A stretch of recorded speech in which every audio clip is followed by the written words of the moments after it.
Smoke and mirrors. That's the SNP's verdict on the UK government's promise to deliver £220 million worth of additional funding to support Scotland's efforts to contain the latest threat posed by coronavirus. Scotland's Finance Secretary Kate Forbes has described the sum as inadequate and questioned whether the money is indeed additional. Glenn Campbell is our political editor. He's with us now. If it's not additional, what is it, Glenn? Well, it's £220 million, which is additional to the budget that the Scottish Government was initially told it would have for the coming year, but it is not additional in the sense that the Scottish Government knew it was coming and say it was locked into their budget calculations for the coming year.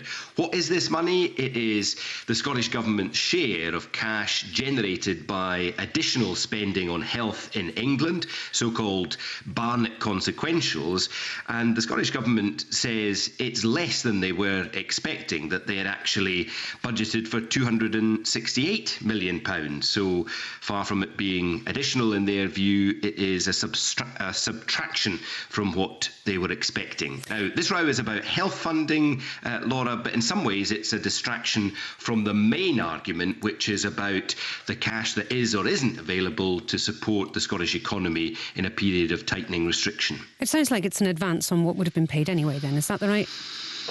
Well, it is early confirmation of a figure that will be coming to Scotland, but it is a figure less than the Scottish Government was expecting and money that they've already budgeted to spend principally on health.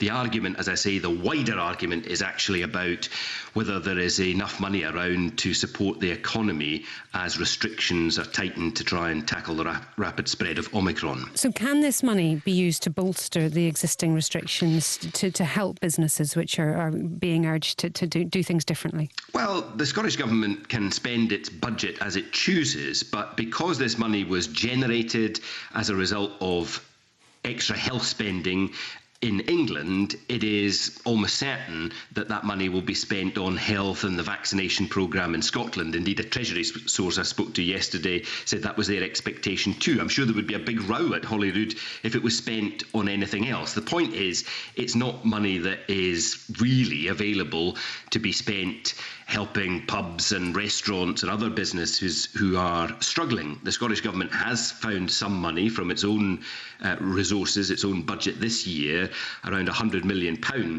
to do that, but they said they wanted to go further on restrictions and stop short of doing that because they didn't have the cash from the Treasury, the promise of extra cash from the Treasury to support business. Remember that the Treasury has spent billions supporting the economy and jobs in Scotland throughout the pandemic during previous lockdowns, not least with the furlough scheme. But as the pandemic eased, that cash was withdrawn.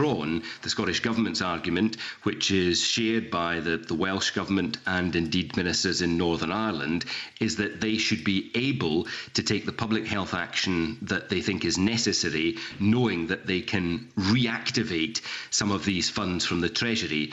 It seems, though, that those funds will only become available if the UK Government decides to take further action on restrictions in England. Glenn, thank you very much indeed. Our political editor, Glenn Campbell there.